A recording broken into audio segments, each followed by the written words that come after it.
ಆತ್ಮೀಯ ವೀಕ್ಷಕ ಮಿತ್ರರೇ, ಡಿಟೆಕ್ಟಿವ್ ಲೆಜೆಂಡ್ ಯೂಟ್ಯೂಬ್ ಚಾನಲ್ಗೆ ಸ್ವಾಗತ ಸುಸ್ವಾಗತ. ಡಿಟೆಕ್ಟಿವ್ ಲೆಜೆಂಡ್ ಯೂಟ್ಯೂಬ್ ಚಾನಲ್ ಇದು ಸತ್ಯ ನ್ಯಾಯ ನೀತಿ ಧರ್ಮಗಳ ಪ್ರತೀಕ. ನಾನು Brahmananda Reddy, advocate cum journalist. Open talk ವಿಶೇಷ ವಿಶ್ಲೇಷಣೆಗೆ ಮತ್ತೊಮ್ಮೆ ತಮ್ಮೆಲ್ಲರಿಗೂ ಸ್ವಾಗತ ಸುಸ್ವಾಗತ. ಕರ್ನಾಟಕ ರಾಜ್ಯದಲ್ಲಿ ಡಿ.ಕೆ. ಶಿವಕುಮಾರ್ ಅವರು ಮಾನ್ಯ ಮುಖ್ಯಮಂತ್ರಿಗಳಾಗಿ ಅಧಿಕಾರವನ್ನ ಸ್ವೀಕರಿಸಿದ ಅಂದಿನಿಂದ ಇಂದಿನವರೆಗೂ ಕರ್ನಾಟಕ ರಾಜ್ಯದ ರಾಜಕಾರಣದಲ್ಲಿ ಮತ್ತು ದೇಶದ ರಾಜಕಾರಣದಲ್ಲಿ ಯಾವ ಚರ್ಚೆಗಳು ನಡೀತಾ ಇದಾವೆ ಅಂತಕ್ಕಂತ ವಿಚಾರದ ಮೇಲೆ ನಾವು ಮಾತನಾಡೋದಾದ್ರೆ, ಖಂಡಿತವಾಗಿಯೂ ಡಿ.ಕೆ. ಶಿವಕುಮಾರ್ ಸರ್ಕಾರ ಅಂತಕ್ಕಂಥದ್ದು ರಚನೆ ಮಾಡಿ ಒಂದಿಷ್ಟು ಜನ ಸಚಿವರನ್ನ ಸಚಿವ ಸಂಪುಟಕ್ಕೆ ಅವರು ನೇಮಕ ಮಾಡಿಕೊಂಡಿದ್ದಾರೆ ಅನ್ನೋದನ್ನ ಹೊರತುಪಡಿಸಿದ್ರೆ, ಇವತ್ತು ಮಾಜಿ ಮುಖ್ಯಮಂತ್ರಿಗಳಾಗಿರ್ತಕ್ಕಂತ ಅಹಿಂದ ವರ್ಗಗಳ ಅಸ್ಮಿತೆ ಜನಕ ಮತ್ತು ಕರ್ನಾಟಕ ರಾಜ್ಯದ ರಾಜಕಾರಣದ ಸಿಂಹಾದ್ರಿಯ ಸಿಂಹ ಆಗಿ ಕಳೆದ ಒಂದು ದಶಕದಿಂದ ಪ್ರಜಾಪ್ರಭುತ್ವದ ಪರವಾಗಿ, ಜಾತ್ಯತೀತದ ಪರವಾಗಿ ಮತ್ತು ಸಮಾಜವಾದ ಪರವಾಗಿ ಇವತ್ತು ಜನಮಾನಸದಲ್ಲಿ ಕರ್ನಾಟಕದಲ್ಲಿ, ಅದರಲ್ಲೂ ವಿಶೇಷವಾಗಿ ಅಹಿಂದ ವರ್ಗಗಳನ್ನಲ್ಲದೆ ಮೇಲ್ವರ್ಗಗಳನ್ನು ಒಳಗೊಂಡಂತೆ ಅದು ಬ್ರಾಹ್ಮಣರಿರಬಹುದು, ಲಿಂಗಾಯಿತರಿರಬಹುದು, ವೀರಶೈವ ಲಿಂಗಾಯಿತರಲ್ಲಿ ಜಂಗಮರಿರ್ಬೋದು ಮತ್ತು OBCಗಳಿರ್ಬೋದು, ಹಿಂದುಳಿದ ವರ್ಗಗಳಿರ್ಬೋದು, ದಲಿತರಿರ್ಬೋದು, ವಾಲ್ಮೀಕಿ ಸಮುದಾಯದವರಿರ್ಬೋದು, ಕ್ರಿಶ್ಚಿಯನ್ನರಿರ್ಬೋದು, ಮುಸ್ಲಿಮರಿರ್ಬೋದು. ಇವತ್ತು ಕರ್ನಾಟಕ ರಾಜ್ಯದಲ್ಲಿ ಯಾರಾದ್ರೂ ಒಬ್ಬ ವ್ಯಕ್ತಿ ಕೋಟಿಗಟ್ಟಲೆ ಜನ ಅಭಿಮಾನಿಗಳನ್ನ ಸಂಪಾದಿಸಿದ್ದಾರೆ ಅಂದ್ರೆ ಅದು ಎಸ್ ಸಿದ್ದರಾಮಯ್ಯ ಅಂತಕ್ಕಂತ ಕರ್ನಾಟಕದ ಸಿಂಹಾದ್ರಿಯ ಸಿಂಹ ಅಂತಕ್ಕಂತ ಮಾತನ್ನ ಈ ಸಂದರ್ಭದಲ್ಲಿ ಅತ್ಯಂತ ಘಂಟಾಘೋಷವಾಗಿ ಹೇಳಬೇಕಾಗುತ್ತದೆ.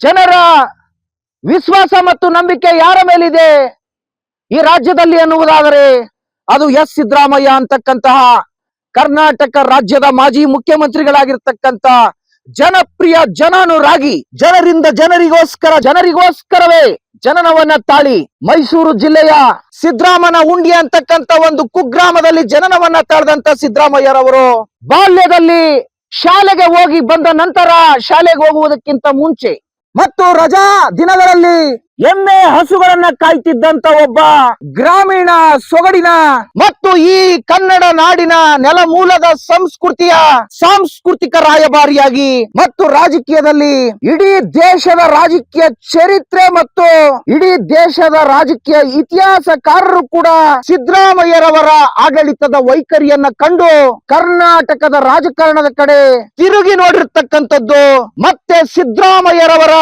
ಜನಪ್ರಿಯ ಯೋಜನೆಗಳಾಗಿರ್ತಕ್ಕಂಥ ಉಚಿತ ಗ್ಯಾರಂಟಿ ಯೋಜನೆಗಳನ್ನ ಇವತ್ತು ದೇಶದ ಉದ್ದಗಲಕ್ಕೂ ವಿವಿಧ ರಾಜ್ಯಗಳಲ್ಲಿ ಈ ದೇಶದ ಹೆಮ್ಮೆಯ ಪ್ರಧಾನ ಮಂತ್ರಿಗಳಾಗಿರ್ತಕ್ಕಂಥ ನರೇಂದ್ರ ಮೋದಿರವರಿಂದ ಹಿಡಿದು ಮತ್ತು ಅದರಲ್ಲೂ ವಿಶ್ವವಿಖ್ಯಾತ ವಿಶ್ವಗುರುವಾಗಿರ್ತಕ್ಕಂಥ ಮೋದಿರವರಿಂದ ಹಿಡಿದು ಪ್ರತಿಯೊಬ್ಬೊಬ್ಬರು ಕೂಡ ಭಾರತೀಯ ಜನತಾ ಪಕ್ಷದವರು ಇಡೀ ದೇಶದ ಉದ್ದಗಲಕ್ಕೂ ನಡೆದಂತ ವಿವಿಧ ರಾಜ್ಯಗಳ ವಿಧಾನಸಭೆಯ ಚುನಾವಣೆಗಳಲ್ಲಿ ಸಿದ್ದರಾಮಯ್ಯರವರು ಕರ್ನಾಟಕದಲ್ಲಿ ಜಾರಿಗೆ ತಂದಿರತಕ್ಕಂತಹ ಜನಪರವಾಗಿರ್ತಕ್ಕಂಥ ಜನಪ್ರಿಯವಾಗಿರ್ತಕ್ಕಂಥ ಉಚಿತ ಗ್ಯಾರಂಟಿ ಯೋಜನೆಗಳನ್ನ ತಮ್ಮ ಪಕ್ಷದ ಚುನಾವಣೆಯ ಪ್ರಣಾಳಿಕೆಗಳಲ್ಲಿ ಅಳವಡಿಸಿಕೊಂಡು ಬಂದು ಇವತ್ತು ಮಹಾರಾಷ್ಟ್ರದಂತಹ ಇಡೀ ದೇಶದ ಅತಿ ದೊಡ್ಡ ರಾಜ್ಯದಲ್ಲೂ ಕೂಡ ಭಾರತೀಯ ಜನತಾ ಪಕ್ಷ ಗೆದ್ದು ಬಂದು ಮಹಾರಾಷ್ಟ್ರದಲ್ಲಿ ಅಧಿಕಾರದ ಚುಕ್ಕಾಣಿಯನ್ನ ಹಿಡಿದಿದೆ.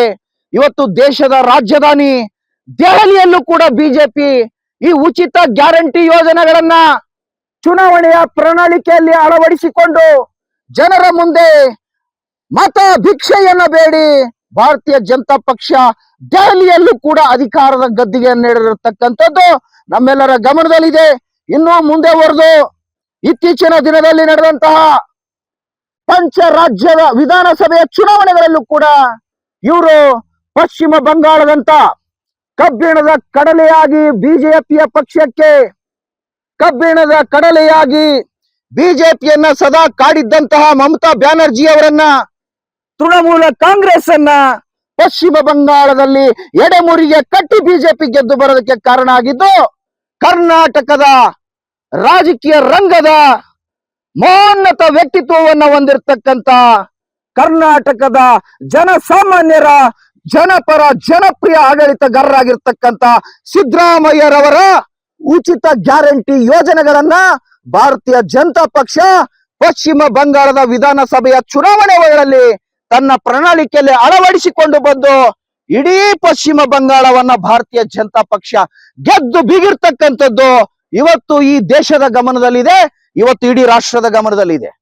ಇಂತಹ ಸಂದರ್ಭದಲ್ಲಿ ಎಸ್ ಸಿದ್ದರಾಮಯ್ಯರವರನ್ನ ಕಾಂಗ್ರೆಸ್ಸಿನ ಹೈಕಮಾಂಡ್ ಕೇವಲ ಡಿ ಕೆ ಶಿವಕುಮಾರ್ ಅಂತಕ್ಕಂತ ಒಬ್ಬ ಬಿಸಿನೆಸ್ ಮ್ಯಾನ್, ಪೊಲಿಟಿಕಲ್ ಲೀಡರ್ ಮಾತನ್ನ ಕಟ್ಕೊಂಡು ಇವತ್ತು ಕಾಂಗ್ರೆಸ್ ಹೈಕಮಾಂಡಿನ ಸೋನಿಯಾ ಗಾಂಧಿ ಅವರು ಮತ್ತು ಕಾಂಗ್ರೆಸ್ ಹೈಕಮಾಂಡಿನ ಯುವ ಕ್ರಾಂತಿಕಾರಿ ನೇತಾರ ರಾಹುಲ್ ಗಾಂಧಿ ರವರು ಮತ್ತು ಕಾಂಗ್ರೆಸ್ ಹೈಕಮಾಂಡಿನ ಇಂದಿರಾ ಗಾಂಧಿಯ ಮತ್ತೊಂದು ಮುಖವಾಣಿ ಯಾವುದಾದ್ರೂ ಇದ್ರೆ ಭಾರತದ ರಾಜಕಾರಣದಲ್ಲಿ ಅದು ಪ್ರಿಯಾಂಕಾ ಗಾಂಧಿ ಅವರು, ರಾಹುಲ್ ಗಾಂಧಿ ರವರು, ಸೋನಿಯಾ ಗಾಂಧಿ ರವರು ಡಿ ಕೆ ಶಿವಕುಮಾರ್ ರವರ ಮಾತನ್ನ ಏಕಪಕ್ಷೀಯವಾಗಿ ಕೇಳಿಕೊಂಡು ಇವತ್ತು ಕರ್ನಾಟಕ ರಾಜ್ಯದ ಕಾಂಗ್ರೆಸ್ ಅನ್ನ ಇವರು ಸರ್ವನಾಶ ಮಾಡಲು ಹೊರಟಿದ್ದಾರೆ, ಸಮಾಧಿ ಕಟ್ಟಲು ಹೊರಟಿದ್ದಾರೆ ಅಂತಕ್ಕಂಥ ಮಾತನ್ನ ಈ ಸಂದರ್ಭದಲ್ಲಿ ಕಾಂಗ್ರೆಸ್ಸಿನ ಹೈಕಮಾಂಡ್ಗೆ ಸಿದ್ದರಾಮಯ್ಯರವರ ಕೋಟಿಗಟ್ಟಲೆ ಅಭಿಮಾನಿಗಳ ಪರವಾಗಿ ನಾನು ಘಂಟಾಘೋಷವಾಗಿ ಹೇಳದೆ ಹೋದ್ರೆ ಖಂಡಿತವಾಗಿಯೂ ಅದು ತಪ್ಪಾಗುತ್ತದೆ. ಆ ಕಾರಣಕ್ಕಾಗಿ ನಾನು ಹೇಳ್ತಾ ಇದ್ದೇನೆ, ಇವತ್ತು ಡಿ ಕೆ ಶಿವಕುಮಾರ್ ರವರ ಯಾವ ಪೊಲಿಟಿಕಲ್ ಬಿಸಿನೆಸ್ ಮ್ಯಾನ್ ಮೆಂಟಾಲಿಟಿ ಐಡಿಯಾಗಳನ್ನ ಇವತ್ತು ಕಾಂಗ್ರೆಸ್ ಹೈಕಮಾಂಡ್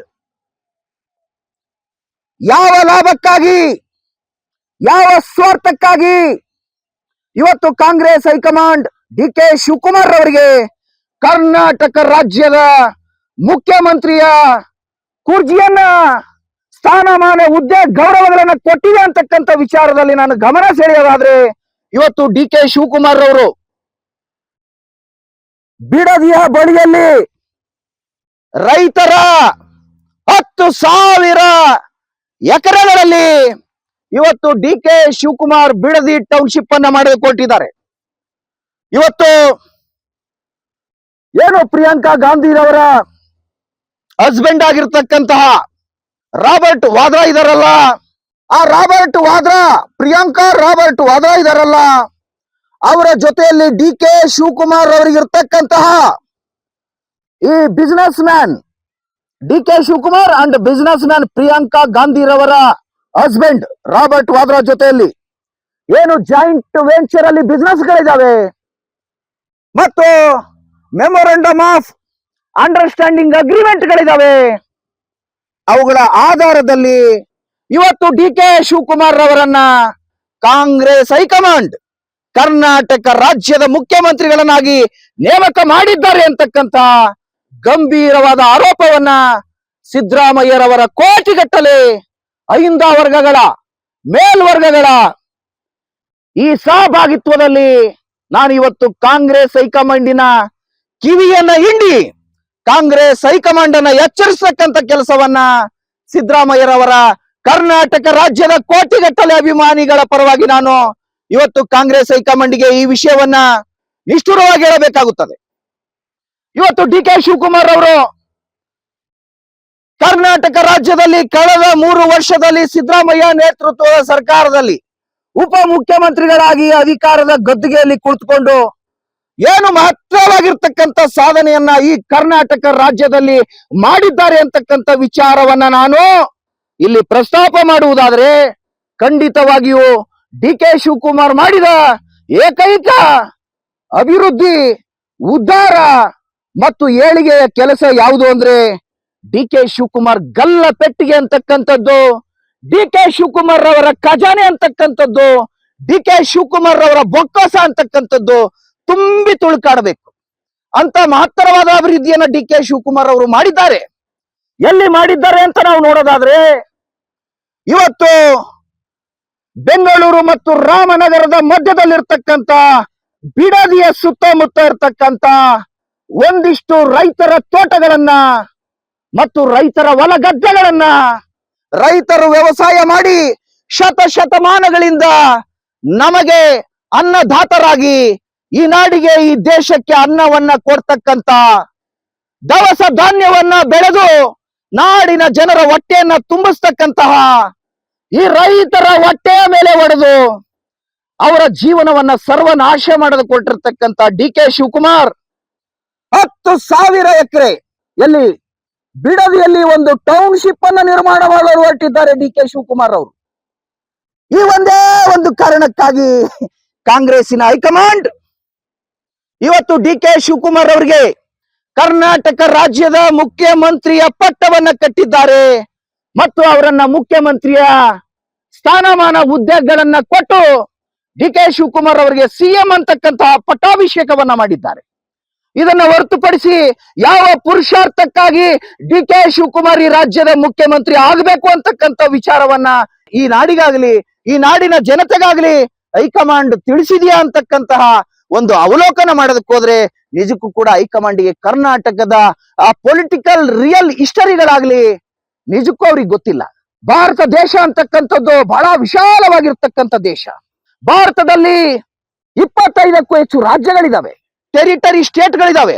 ಸೋನಿಯಾ ಗಾಂಧಿರವರು ಇದನ್ನ ರಾಹುಲ್ ಗಾಂಧಿರವರು ಈ ರಾಜ್ಯಗಳ ಬಗ್ಗೆ ಸೋನಿಯಾ ಗಾಂಧಿರವರು ಪ್ರಿಯಾಂಕಾ ಗಾಂಧಿರವರು ಓದ್ಕೊಳ್ಳೋದಕ್ಕಾಗುತ್ತಾ?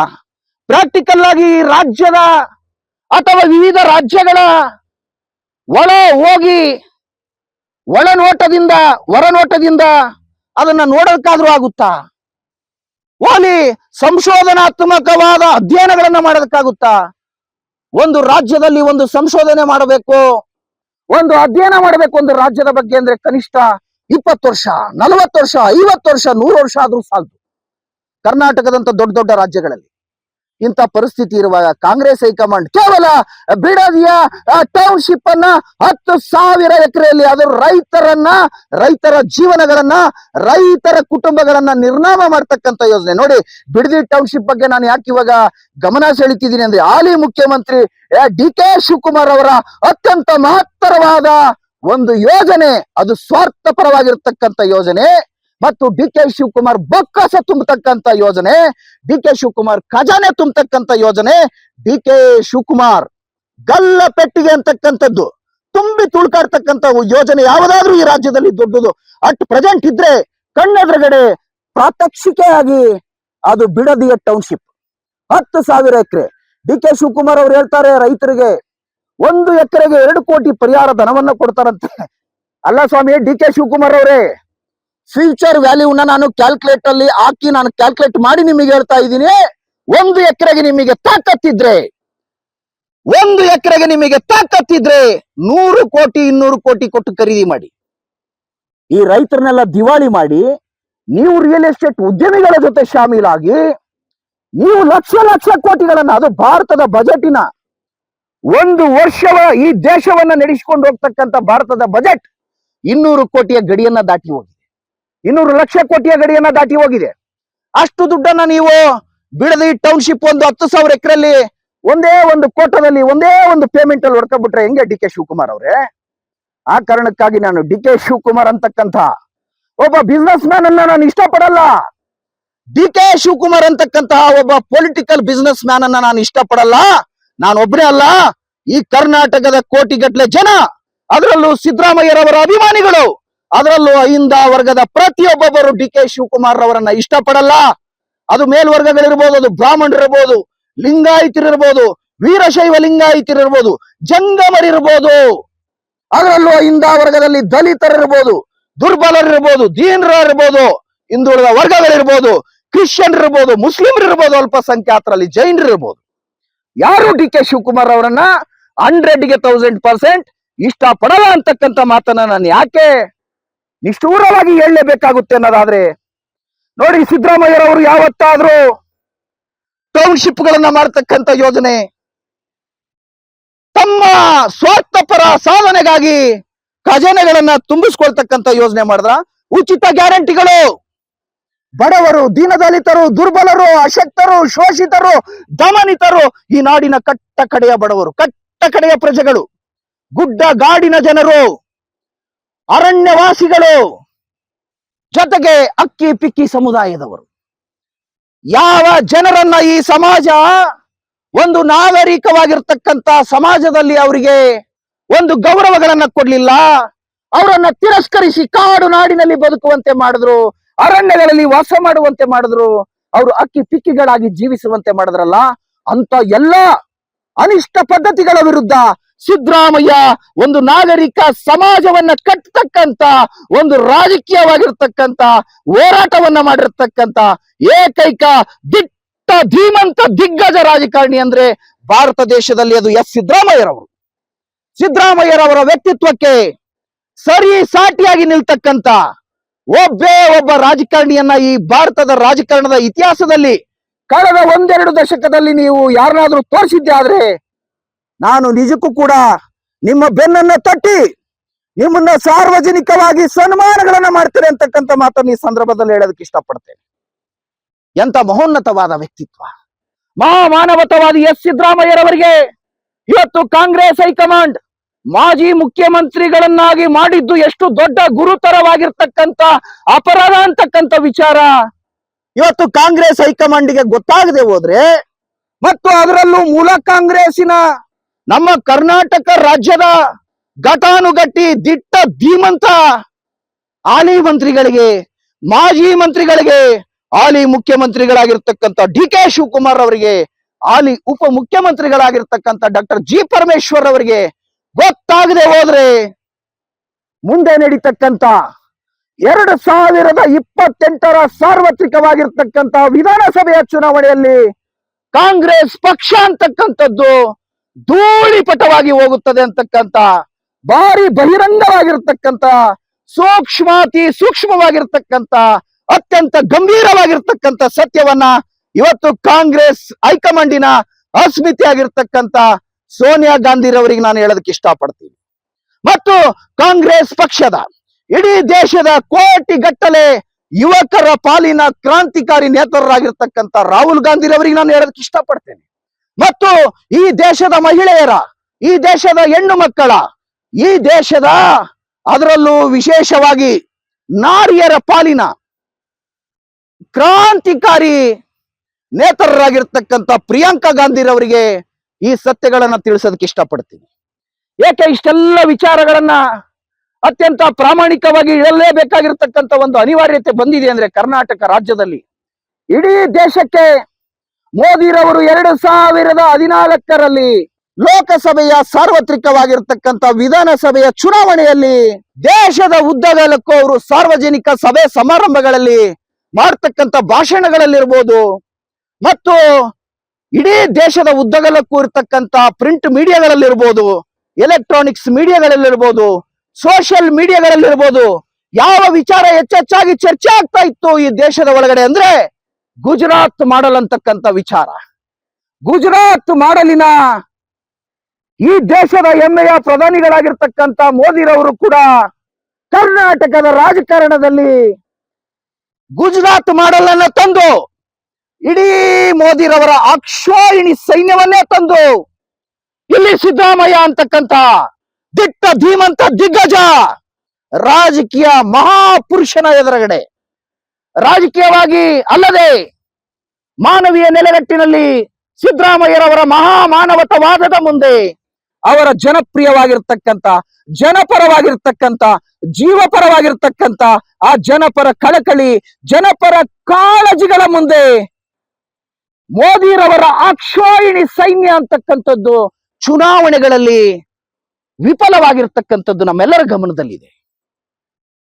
ಇಂತಹ ದಿಟ್ಟ ಧೀಮಂತ ದಿಗ್ಗಜ ಮೇರು ವ್ಯಕ್ತಿತ್ವದ ಮಹಾಪುರುಷ, ಜನಸಾಮಾನ್ಯರ ಒಡನಾಡಿ ಆಗಿರ್ತಕ್ಕಂಥ ಎಸ್ ಸಿದ್ದರಾಮಯ್ಯರವರ ಏನು ರಾಜಕೀಯವಾಗಿರ್ತಕ್ಕಂಥ ಆ ಜನಸಾಮಾನ್ಯರ ಜೊತೆಯಲ್ಲಿ ಅವರು ಬೆರೆತು ಹೋಗ್ತಾ ಇದ್ದಂತ ಆ ದೃಶ್ಯಗಳಿದ್ವಲ್ಲ, ಆ ಜನ ಪರವಾಗಿ ಜೀವ ಪರವಾಗಿ ಅವ್ರಿಗಿದ್ದಂತ ಕಾಳಜಿ ಕಳಕಳಿ ಇತ್ತಲ್ಲ, ಅದು ಎಲ್ಲರದು ಕೂಡ ಇವತ್ತು ಮಡುಗಟ್ಟಿ ನಿಂತಿದೆ ಕರ್ನಾಟಕದ ರಾಜಕಾರಣದಲ್ಲಿ. ಇವತ್ತು ಕೋಟಿಗಟ್ಟಲೆ ಮತದಾರರು, ಕರ್ನಾಟಕ ರಾಜ್ಯದಲ್ಲಿ ಕೋಟಿಗಟ್ಟಲೆ ಮತದಾರರು, ನಾನು ಅದನ್ನ ಪರ್ಸೆಂಟೇಜ್ ಲೆಕ್ಕದಲ್ಲಿ ಹೇಳೋದಾದ್ರೆ ಅಬೌವ್ 40%, ಕರ್ನಾಟಕ ರಾಜ್ಯದಲ್ಲಿ ಅಬೌವ್ 50% ಇವತ್ತು ಸಿದ್ದರಾಮಯ್ಯರ ಜೀವಪರವಾಗಿರ್ತಕ್ಕಂಥ, ಜನಪರವಾಗಿರ್ತಕ್ಕಂಥ ಯೋಜನೆಗಳ ಜೊತೆಯಲ್ಲಿ ಮತ್ತು ಮಾನವೀಯ ಮೌಲ್ಯದ ನೆಲೆಗಟ್ಟಿನಲ್ಲಿ ಸಿದ್ದರಾಮಯ್ಯರ ಒಟ್ಟಿಗೆ ಅತ್ಯಂತ ಒಗ್ಗಟ್ಟಾಗಿ ಇವತ್ತು ಅಹಿಂದ ವರ್ಗಗಳು ನಿಂತಿದ್ದಾವೆ. ಮತ್ತು ಮೇಲ್ವರ್ಗಗಳಲ್ಲಿ ಬ್ರಾಹ್ಮಣರಿಂದಿಡಿದು ವೀರಶೈವರವರೆಗೆ, ಜಂಗಮರಿಂದಿಡಿದು ಲಿಂಗಾಯತರವರೆಗೆ, ಒಕ್ಕಲಿಗರು ಪ್ರತಿಯೊಬ್ಬೊಬ್ಬರು ಕೂಡ ಇವತ್ತು ಸಿದ್ದರಾಮಯ್ಯರವರ ಜೊತೆಯಲ್ಲಿ ಎಷ್ಟು ಗಟ್ಟಿಯಾಗಿ ನಿಂತಿದ್ದಾರೆಂದರೆ ಅದು ಅತ್ಯಂತ ನಿಗೂಢವಾಗಿದೆ, ಅತ್ಯಂತ ರಹಸ್ಯವಾಗಿದೆ.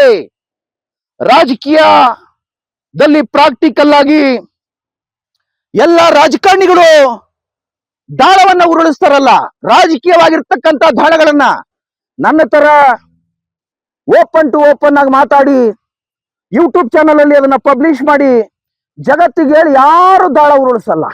ಆದ್ರೆ ಸಿದ್ದರಾಮಯ್ಯರವರ ಹತ್ರ ದಾಳಗಳಿದಾವಲ್ಲ, ಅವರ ಉಗ್ರಾಣಗಳಲ್ಲಿ ತುಂಬಿ ತುಳ್ಕಾಡ್ತಿದ್ದಾವೆ. 2028ರ ಸಾರ್ವತ್ರಿಕವಾಗಿರ್ತಕ್ಕಂಥ ಕರ್ನಾಟಕ ರಾಜ್ಯದ ವಿಧಾನಸಭೆಯ ಚುನಾವಣೆಗಳಲ್ಲಿ ಉಗ್ರಾಣದಲ್ಲಿರ್ತಕ್ಕಂಥ ದಾಳಗಳು ವಿವಿಧ ವಿಧಾನಸಭಾ ಕ್ಷೇತ್ರಗಳಲ್ಲಿ ಪ್ರಯೋಗಿಸಿದ್ರೆ ಕಾಂಗ್ರೆಸ್ ಪಕ್ಷ ಅಂತಕ್ಕಂಥದ್ದು ಖಂಡಿತವಾಗಿಯೂ ಕರ್ನಾಟಕ ರಾಜ್ಯದಲ್ಲಿ ನಿರ್ನಾಮವಾಗುತ್ತದೆ, ಸರ್ವನಾಶವಾಗುತ್ತದೆ, ಕಾಂಗ್ರೆಸ್ ಪಕ್ಷ ಸಮಾಧಿ ಆಗುತ್ತದೆ ಅಂತಕ್ಕಂಥ ಕೈಯಾಗಿರ್ತಕ್ಕಂಥ ಆಳವಾಗಿರ್ತಕ್ಕಂಥ ಮತ್ತು ದೂರದೃಷ್ಟಿಯಿಂದ ಕೂಡಿರ್ತಕ್ಕಂಥ ಮತ್ತು ಮುಂದಾಲೋಚನೆಯಿಂದ ಕೂಡಿರ್ತಕ್ಕಂಥ ಒಂದು ಸತ್ಯ ಸಂಗತಿಗಳನ್ನ ನಾನು ಸಾರ್ವತ್ರಿಕವಾಗಿ ಭಾರಿ ಬಹಿರಂಗವಾಗಿ ಕಾಂಗ್ರೆಸ್ಸಿನ ಹೈಕಮಾಂಡ್ ಗಮನಕ್ಕೆ ತರೋದಕ್ಕೆ ಇಷ್ಟಪಡ್ತಿದ್ದೀನಿ. ಇವತ್ತು ಕಾಂಗ್ರೆಸ್ ಹೈಕಮಾಂಡಿನ ಮುಂದೆ ಒಂದು ಆಯ್ಕೆ ಇದೆ. ಅದು ಯಾವ ಆಯ್ಕೆ ಅಂದ್ರೆ ಇವತ್ತು DK ಶಿವಕುಮಾರ್ ಅವರ ರಾಜೀನಾಮೆಯನ್ನ ತತ್ಕ್ಷಣವೇ ಕಾಂಗ್ರೆಸ್ ಪಕ್ಷ ತೆಗೆದುಕೊಳ್ಳಬೇಕು ಮತ್ತು ಸಿದ್ದರಾಮಯ್ಯರವರನ್ನ ಈ ಕರ್ನಾಟಕ ರಾಜ್ಯದ ಮುಖ್ಯಮಂತ್ರಿಗಳನ್ನಾಗಿ ನೇಮಕ ಮಾಡಬೇಕು. ಇಲ್ಲದೆ ಹೋದಂತ ಪಕ್ಷದಲ್ಲಿ ಕಾಂಗ್ರೆಸ್ ಪಕ್ಷಕ್ಕೆ ಕರ್ನಾಟಕ ರಾಜ್ಯದಲ್ಲಿ 100ಕ್ಕೆ 100 ಭವಿಷ್ಯವಿಲ್ಲ ಅಂತಕ್ಕಂಥ ಮಾತನ್ನ ನಾನು ಪ್ರಾಮಾಣಿಕವಾಗಿ ಹೇಳೋದಕ್ಕೆ ಇಷ್ಟಪಡ್ತೀನಿ. ಇವಾಗ ಉದಾಹರಣೆಗೆ ನನ್ನ ಹಿರಿಯ ಸನ್ಮಿತ್ರರಾಗಿರ್ತಕ್ಕಂಥ DK ಹರಿಪ್ರಸಾದ್ ರವರು KPCC ಅಧ್ಯಕ್ಷರನ್ನಾಗಿ ನೀವು ನೇಮಕ ಮಾಡಿದ್ದೀರಿ. ಅವರ ವಯಸ್ಸಿಗೆ ಈ ರಾಜ್ಯ ಸುತ್ತದಕ್ಕಾಗುತ್ತಾ? ಸಂಘಟನೆ ಮಾಡಬೇಕಾಗುತ್ತಾ? ಇದು ಕಾಂಗ್ರೆಸ್ ಹೈಕಮಾಂಡಿಗೆ ಯಾಕೆ ಒಳಿಲಿಲ್ಲ? ಏನಾಗಿದೆ ಕಾಂಗ್ರೆಸ್ ಹೈಕಮಾಂಡಿಗೆ? ಅದೇ ನೀವು ಸತೀಶ್ ಜಾರಕಿಹೊಳಿಗೆ ಏನಾದ್ರೂ ಈ ರಾಜ್ಯದ KPCC ಅಧ್ಯಕ್ಷರ ಪಟ್ಟವನ್ನ ಕೊಟ್ಟಿದ್ದೆ ಆಗಿದ್ರೆ ಆಲ್ರೆಡಿ ಬಿಫೋರ್ 6 months ಬ್ಯಾಕ್ ಅವ್ರು ಆಲ್ರೆಡಿ ಹೆಲಿಕಾಪ್ಟರ್ ತಗೊಂಡು ಪ್ರಿಪೇರ್ ಆಗಿ ನಿಂತಿದ್ರು. ಪ್ರತಿಯೊಂದು ದಿನ ಒಂದೊಂದು ಜಿಲ್ಲೆಗೆ ಭೇಟಿ ಕೊಟ್ಟು 31 ಜಿಲ್ಲೆಯಲ್ಲೂ ಕೂಡ ಕಾಂಗ್ರೆಸ್ಸಿನ ವಿಜಯದ ಪತಾಕೆಯನ್ನ 28 ಲೋಕಸಭಾ ಕ್ಷೇತ್ರದಲ್ಲಿ 224 ವಿಧಾನಸಭಾ ಕ್ಷೇತ್ರದಲ್ಲಿ ಕಾಂಗ್ರೆಸ್ ಶಾಸಕರನ್ನ, ಕಾಂಗ್ರೆಸ್ ಲೋಕಸಭಾ ಸದಸ್ಯರನ್ನ ಇವತ್ತು ಸತೀಶ್ ಜಾರಕಿಹೊಳಿರವರು ಸಿದ್ದರಾಮಯ್ಯರವರ ಮಾರ್ಗದರ್ಶನದಲ್ಲಿ ಗೆಲ್ಲಿಸಿಕೊಂಡು ಬರ್ತಾ ಇದ್ರು. ಮತ್ತೊಂದ್ ಕಡೆ ನಾವೆಲ್ಲ ಹೇಳ್ಕೊಂಡು ತಿರುಗ್ತಾ ಇದ್ದೀವಿ, ಮಾಧ್ಯಮಗಳಲ್ಲಿ ಬಿತ್ತರಿಸಲ್ಪಡ್ತಿದೆ ಸಿದ್ದರಾಮಯ್ಯರ ಮಧ್ಯೆ ಮತ್ತು ಸತೀಶ್ ಜಾರಕಿಹೊಳಿ ಮಧ್ಯೆ ದೊಡ್ಡ ಬಿರುಕು ಬಿಟ್ಟಿದೆ, ದೊಡ್ಡ ಬಿರುಕು. ಯಾವ ಸುದ್ದಿಗಳು ಈ ಸುದ್ದಿ ಮಾಡಿಸ್ತಾ ಇರೋದು ಯಾರು? DK ಶಿವಕುಮಾರ್ ಅವರೇ, ಮಾನ್ಯ ಮುಖ್ಯಮಂತ್ರಿಗಳೇ. ನಾನು ನಿಮ್ಮನ್ನೇ ಪ್ರಶ್ನೆ ಮಾಡಬೇಕಾಗುತ್ತೆ. ಮತ್ತೆ ಜಮೀರ್ ಅಹಮದ್ ರವರಿಗೆ, ಸಿದ್ದರಾಮಯ್ಯರವರಿಗೆ ಬಿರುಕು ಬಿಟ್ಟಿದೆ. ಈ ಸುದ್ದಿ ಮಾಡಿಸ್ತಾ ಇರೋದು ಯಾರು? ಜಮೀರ್ ಅಹಮದ್ ರವರಿಗೆ ಮಂತ್ರಿ ಸ್ಥಾನ ಸಿಗುವುದಿಲ್ಲ. ಈ ಸುದ್ದಿಗಳನ್ನ ಮಾಧ್ಯಮಗಳಲ್ಲಿ ಮಾಡಿಸ್ತಾ ಇರೋದು ಯಾರು? ಮಾನ್ಯ ಮುಖ್ಯಮಂತ್ರಿಗಳಾಗಿರ್ತಕ್ಕಂಥ DK ಶಿವಕುಮಾರ್ ಅವರೇ ಅಂತಕ್ಕಂಥ ಮಾತನ್ನ ನಾನು ಕೇಳದೆ ಹೋದ್ರೆ ನಮ್ಮ ನಾಡಿನ ಹೆಮ್ಮೆಯ ಮುಖ್ಯಮಂತ್ರಿಗಳಾಗಿರ್ತಕ್ಕಂಥ DK ಶಿವಕುಮಾರ್ ನಮ್ಮ ಬಗ್ಗೆ ಕೋಪ ಮಾಡ್ಕೋತಾರೆ. ಹಾಗಾಗಿ ಅವ್ರಿಗೆ ನಾನು ಈ ಪ್ರಶ್ನೆಯನ್ನ ನೇರವಾಗಿ ಕೇಳಬೇಕಾಗುತ್ತದೆ. ಇವತ್ತು ಜಮೀರ್ ಅಹಮದ್ ರವರು ಕರ್ನಾಟಕ ರಾಜ್ಯದ ಮುಸ್ಲಿಂ ಸಮುದಾಯದ, ಮುಸ್ಲಿಂ ಜನಾಂಗದ, ಮುಸ್ಲಿಂ ಸಮುದಾಯದಲ್ಲಿ ವಿವಿಧ ಪಂಗಡಗಳ, ವಿವಿಧ ಪ್ರಾಂತ್ಯಗಳ ಪಾಲಿಗೆ ಜಮೀರ್ ಅಹಮದ್ ರವರು ಕೋಟ್ಯಾಂತರ ಮುಸ್ಲಿಮರ ಪಾಲಿಗೆ ಅವರು ಒಬ್ರು ಇವತ್ತು ಜನಪ್ರಿಯ ಜನನರಾಗಿ, ದಿಗ್ಗಜ ದಿಟ್ಟ ಧೀಮಂತ ಮುಖಂಡರಾಗಿ, ನೇತಾರರಾಗಿ, ಧುರೀಣರಾಗಿ, ಮುತ್ಸದಿಗಳಾಗಿ ಕಂಗೊಳಿಸ್ತಾ ಇದ್ದಾರೆ. ಅವರಿಗೆ ಮಂತ್ರಿ ಸ್ಥಾನ ಕೊಡಲ್ಲ ಅಂದ್ರೆ ಮುಸ್ಲಿಮರೇನ್ ಕಡ್ಲೆ ಬೀಜ ತಿಂತಾರೇನ್ರಿ? DK ಶಿವಕುಮಾರ್ ಅವರೇ, ಮುಸ್ಲಿಮರು ಗೊತ್ತಲ್ಲ, ಮುಸ್ಲಿಮರ ಮಾತು ಕೇಸರಿ ಬಾತು.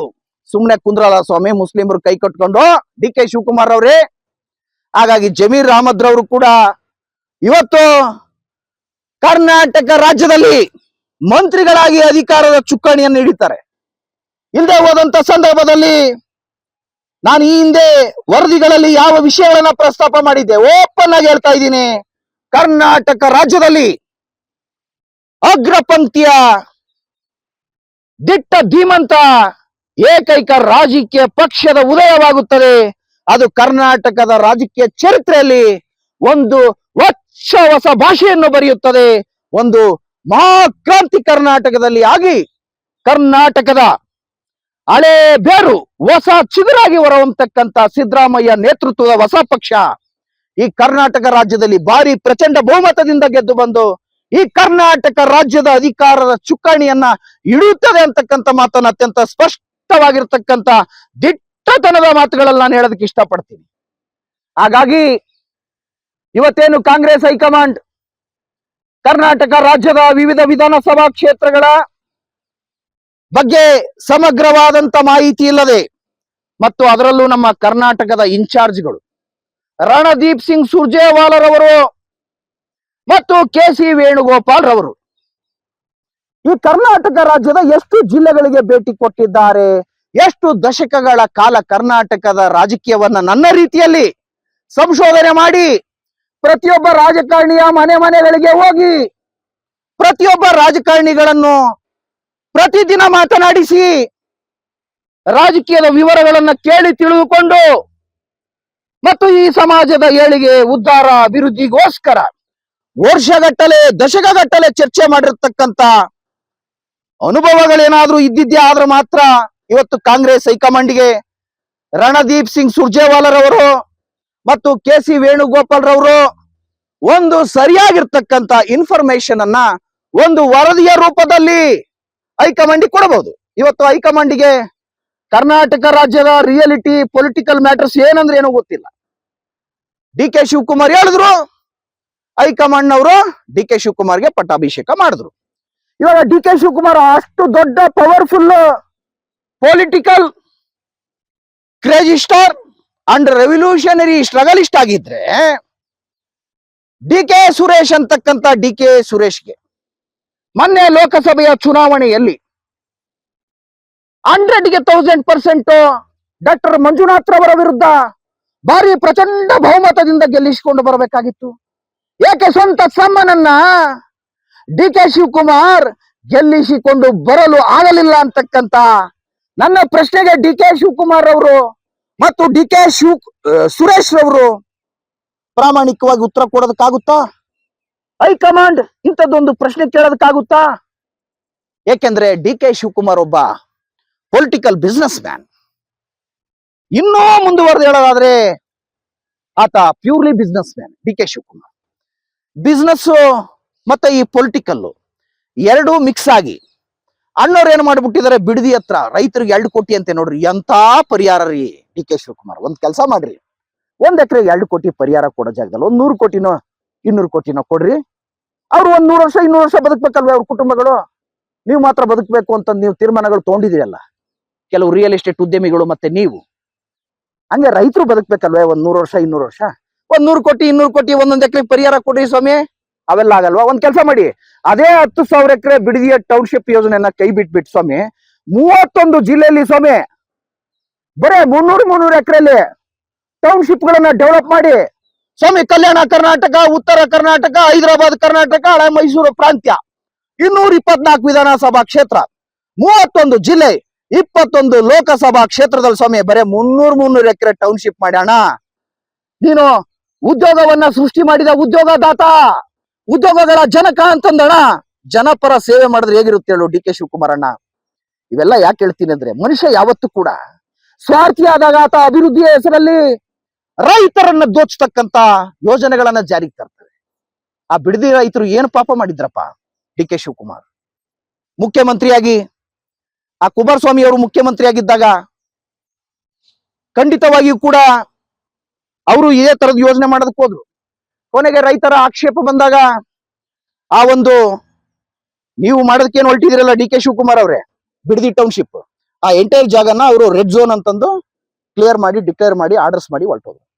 ನೀವು ಬಂದಿದ್ರಿ, ನಿಮ್ಮಿಂದ ಏನ್ ಹಂಗೆ ರಿಯಲ್ ಎಸ್ಟೇಟ್ ಉದ್ಯಮಿಗಳನ್ನ ಹಳ್ಳಿಯಿಂದ ಡೆಲ್ಲಿವರೆಗೂ, ಡೆಲ್ಲಿಯಿಂದ ಅಮೆರಿಕದ ವೈಟ್ ಹೌಸ್ ವರ್ಗೂ ನಿಂತ್ಬಿಟ್ಟವ್ರ ಕಾರಣ ಹಾಗಾಗಿ ದಯವಿಟ್ಟು ಇಂಥ ಡಿ ಕೆ ಶಿವಕುಮಾರ್ಗೆ ಪಟ್ಟಾಭಿಷೇಕ ಮಾಡದ ಹೈಕಮಾಂಡಿಗೆ ನಾನು ಇನ್ನೊಂದು ಕೋಟಿ ಕೋಟಿ ಕೋಟಿ ಕೋಟಿ ನಮಸ್ಕಾರಗಳನ್ನು ಹೇಳಿ ಮತ್ತೆ ನಾನು ಹೈಕಮಾಂಡಿಗೆ ಇನ್ನೊಂದು ಏನು ವಿನಂತಿ ಮಾಡ್ತೀನಿ ಅಂದ್ರೆ, ಸಿದ್ದರಾಮಯ್ಯರವರನ್ನ ಆದಷ್ಟು ಬೇಗ ನೀವು ಮುಖ್ಯಮಂತ್ರಿ ಮಾಡಿ, ಇಲ್ಲದೆ ಹೋದ್ರೆ ಕರ್ನಾಟಕ ರಾಜ್ಯದ ಕಡೆ ತಲೆ ಹಾಕಿ ಮಲಗಕ್ಕೆ ಹೋಗ್ಬೇಡಿ ಅಂತ ಹೇಳ್ತಾ ದಯವಿಟ್ಟು ಈ ಸಂಚಿಕೆಯನ್ನ ಇಲ್ಲಿಗೆ ಮುಕ್ತಾಯಗೊಳಿಸ್ತಾ ಇದ್ದೀನಿ.